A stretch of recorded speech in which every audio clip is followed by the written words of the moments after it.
สบายดีพี่น้องเดี๋ยวนี้พวกเขาก็ได้พากันออกมากินข้าวสวยอยู่ห้านอาหารห้านอันนี้เนาะแต่ข้านอย่างเขาบูฮู้นี่เป็นกระสีคาย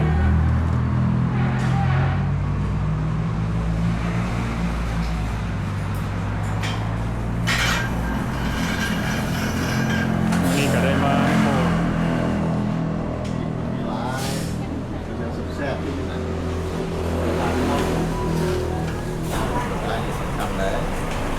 มาพื้นไผ่ซอยอย่างเจ้าได้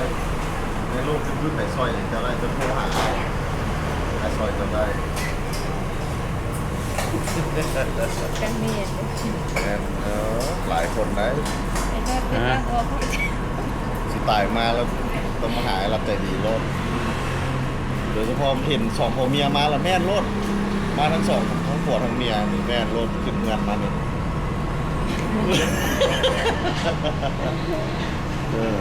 แล้ว ไม่ได้กินกะเพราเบิดบอกไม่ได้นะ โมเล ซีกระเพรา เจ้ากินอย่างกะเพรากะเพรางัวบอกนั่งนี่เด้กะเพราไก่โอ้อันนี้เด้คือกัน สเต็กงัวโดนๆได้กินงัวเท่านึงอ่ะ สเต็กงัว บ้านเขามูมีงัวเลย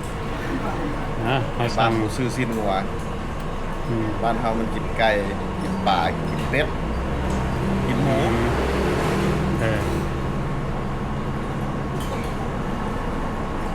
ดีแล้วโดนกินเที่ยวนึงสิ้นงัว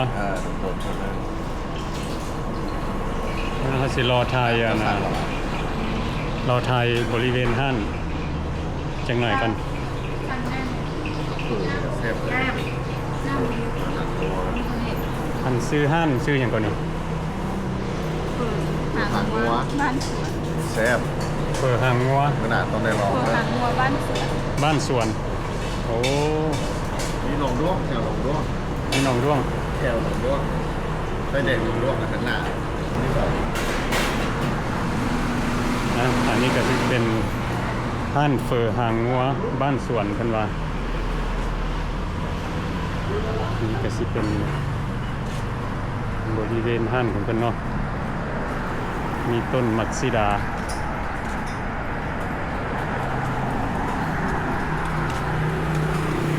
ที่ทิ้งทางอยู่ใกล้ๆนะ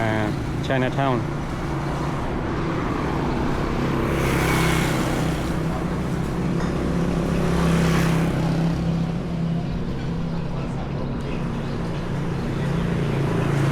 เด้อเพิ่นว่าห้านเปิดหางเพิ่นว่าห้านเปิดหางงัวบ้านสวน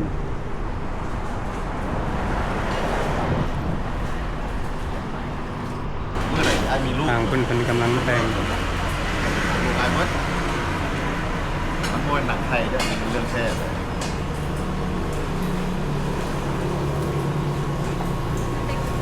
เย้มาแล้ว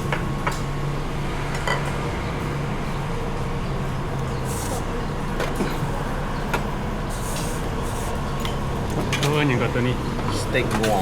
สเต็กงัว โดนๆกินเท่านึง คล้ายๆคือแบบผัดกะเพราเนาะ แบบ อืม แต่ตระกูลเดียวกัน โอ้ คนเดียวกันตามบุมีใบกระเพรา ลายซีนรุ่นเดียวกันแต่ที่กินคนหน้าป๊อกแนบเลย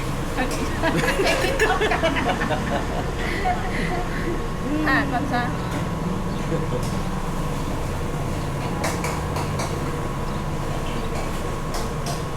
โจ้เรามาย่างใส่ที่เขาคือมันมีเงินหลาย สบาย รุ่นเขาก็ใส่โจ้ ฮะ อันนี้ ที่ได้ให้ตั้งมาก็บ่มีแล้ว เงินบ่หลายเด้ มันมุมมันใส่เงินมันใส่โทรศัพท์ใส่นั่นใส่นี่เด้เรื่องเราเราคือว่าเขาคือว่าทำเงินหลายใส่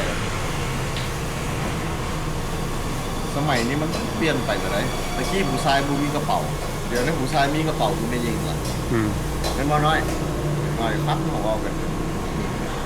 ลาวหมวดโจ้ อืม ใช่เด็กขวบไม่ได้ผู้สาว เนาะ เลี้ยวซ้ายเลี้ยวขวามีแต่ผู้สาว โอ้จะลงเลี้ยวขวาบ้างหัน ฮะ เลี้ยวขวากันนี่สาวรถน้ำเย็น โอเคขอบใจ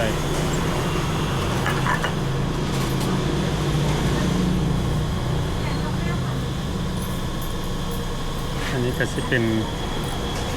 กะเพราไก่มีไข่ดาวแล้วก็มีข้าว โอ้เราเนาะเอาเลย ใช้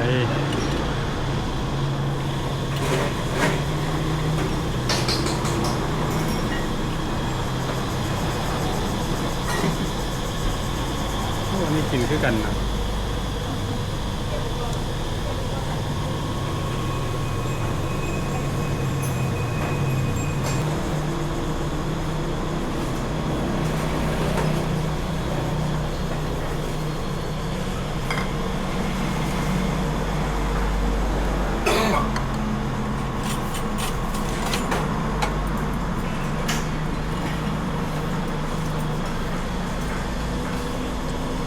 มื้อนี้กินกะเพราไก่อันนั้นกะเพราไก่ ทำกันเด้อก ะเพรางัวเนาะโอ้อืม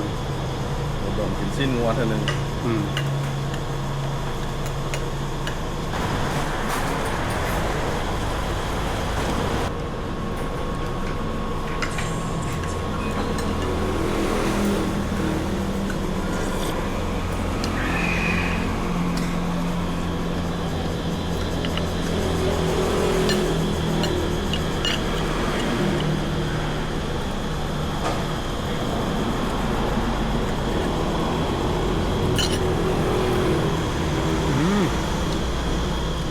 แซ่บ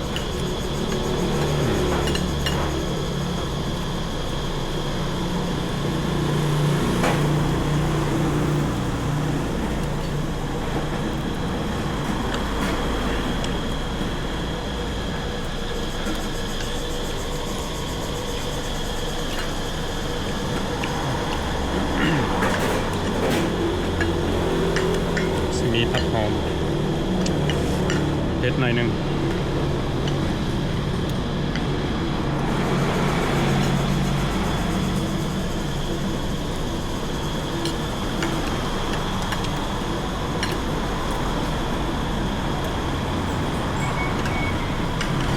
ผัดกะเพราไก่เขาก็บ่ได้กินโดนแล้วเนาะ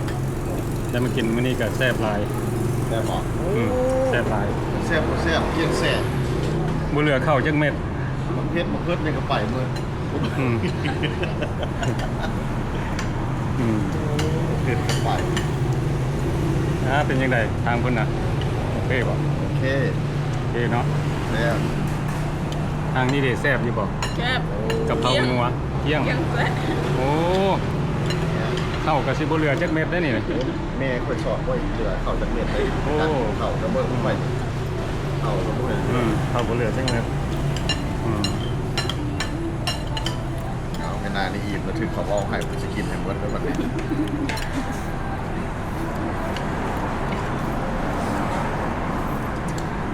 วันนี้เฮาสิมาอธิบาย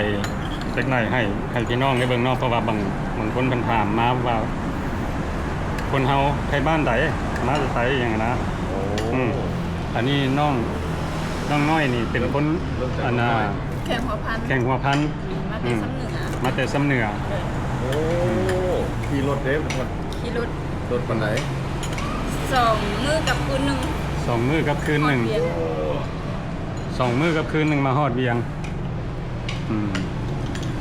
ต้อง อยู่แถวบ้านนอกคนละเนาะ แม่น ต้องใจเอาเท่ๆจัง อืม นั้นไม่ขับขี่รถมาเนาะไกล อืม ๆ แต่ว่า คือสิตัดสินใจแล้ว แต่ว่าส่วนหลายคนเฮาอยู่บ้านนอกเพิ่นมาหาเฮ็ดเวียกเฮ็ดงานอยู่ในเมือง อยู่นอกหันพอกันทีแล้ว อืม ไปนาบางอ้อนเธอว่า อืม ย่างไปอีกชั่วโมงหนึงจังฮอดมาให้เอานะ สม เอา องสมองเคิม เอาว่ารู้สึกว่าแม่นสว่าง สมองครึ่งเพิ่นน่ะย่างไปให้นะ แล้วย่าง แต่ แบบ เช้า4 โมง 5 โมงออกไปแล้ว6 โมง 7 โมงก่อนจะนอนให้ 6 โมง 7 โมงฮอด ย่างขึ้นภู ไปฮอดแล้วเฮ็ดหยังแหละ ก ไปฮอดแล้วไปเฮ็ดหยังล่ะเสียหญ้าให้ วันนี้ย่างขึ้นภูมันเมื่อยเลย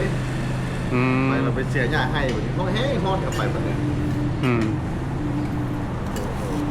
เฮ็ดให้เฮ็ดนาเนาะ แม่ มาเห็นมาดนสำไหน จะเป็นน้อยไปเลยเสียสิวความได้เฮ็ดเรียกเงินได้แล้วก็เฮ็ดเลย อืม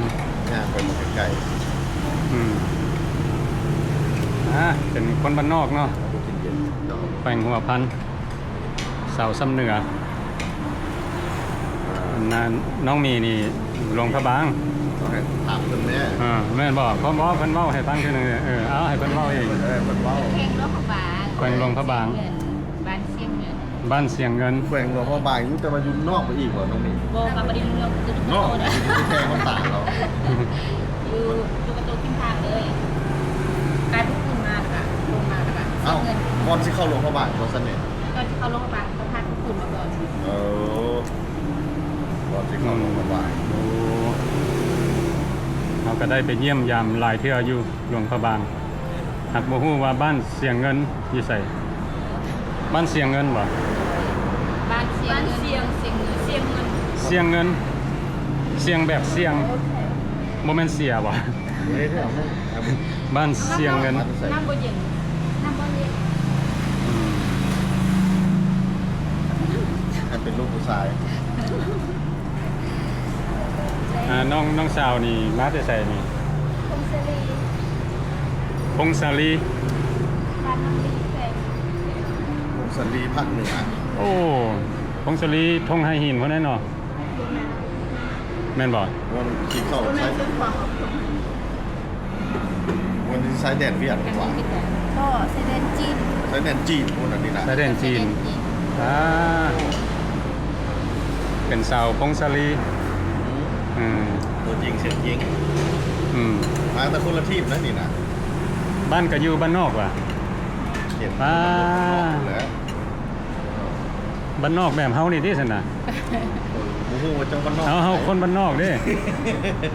จุ๊บมองแนวไหนแต่นี่นอกแท้ไหนอันนี้ ฮะ เจ้าของแท้ไหน อันนี้ก็คนบ้านนอกแท้ๆเลยนี่นะ อืม นอกต่างกันได้นอกกัน เออ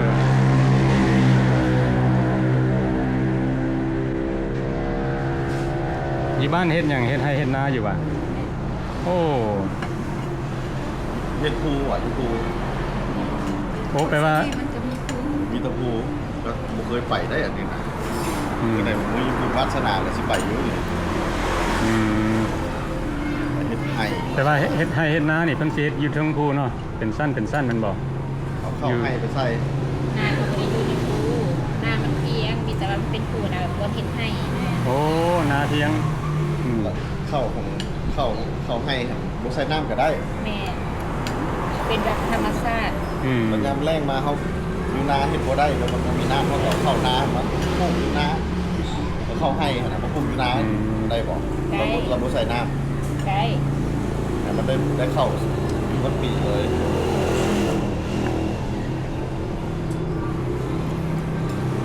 แต่ว่ามันสิบ่งามบ่พอเห็นให้เอาให้กับเท้าให้ทั้งหน้าเป็นมันกระเด้งเอาเข้าให้ใส่น้ำ มันก็ มื้อนี้ก็อากาศก็บ่ร้อนปานใดเนาะอยู่ในเมืองเวียงจันทน์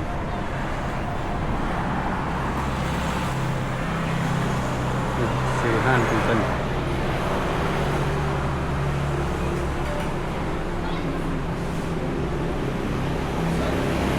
มื้อนี้ก็ได้ออกมากินข้าวสวยกับน้องนุ่งอยู่อ่าอยู่ใกล้บ้านแหละเนาะบริเวณบ้านนั่นมาเลี้ยงข้าวเพิ่น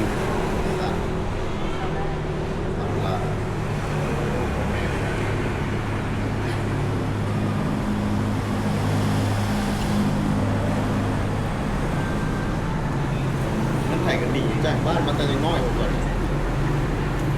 บอกน้อยคุณนี่ก็มาแต่น้อยกว่ามาแล้วเที่ยวไปเที่ยวมาแต่ ปีนึงเป็นยาบ้าน ปีหนึงกลับเมื่อบ้านเทื่อหนึงช่วงปีใหม่ที่เนาะ ส่วนหลาย โอ้อื ช่ว ม งคนหยุดเทศกาล หนีจากบ้านแต่ตอนยังน้อยเพิ่นบอก 15 ปีมันเรียนอยู่เรียน โอ้ เขาอย่างเงี้ย 15 ปีมาเฮ็ดเวียกอยู่เวียงบ่ได้เข้าโรงเรียนโอ้ อย่างไปโรงเรียนก็เป็นชั่วโมง อืม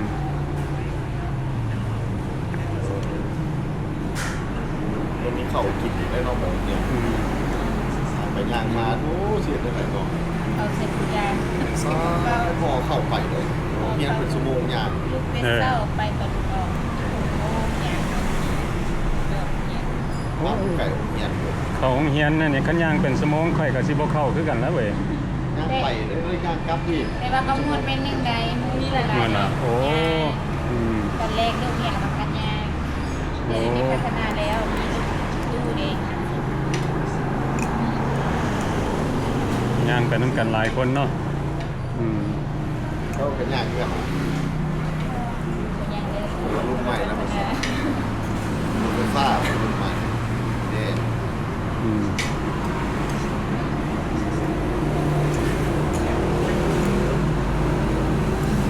หากันอิ่มอยู่บ่คันบ่อิ่มสั่งอีกถ้วยหนึงก็ได้โปรโมชั่น เออบ่เป็นหยังบ่เป็นหยังเออ ขอบใจมิสเตอร์โจ้ บ่เป็นหยังเอาเงินต่างประเทศมาจ่ายอยู่ประเทศลาวมันได้ นี่ก็ว่ามันมาเลี้ยงเบียร์นะมาเบียร์น้องเกดเกดล่างออกเลยแค่นั้นเลยมันสั่น เอากบเงินกินยูฮันก่อนกินยูฮันกินยูฮันไปได้นวดอันไอตัวนั้นออกมาโดยจากลำ เดี๋ยวเราบุกเออน้ำไปกินน้ำแน่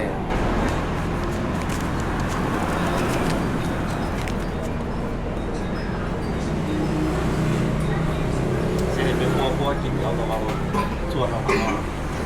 กินอีกเนาะ อาหารมื้อนี้ของพวกเฮาข้าว5 จาน น้ำ โอ ขา เคข้าว5 จานน้ำ5ตุก295,000 ตึกเลย ประมาณ12ดอลปลาย สิบปลายก่อน บ้านสวน โอเคหั่นเปิดหางงัวบ้านสวนเด้อพี่น้อง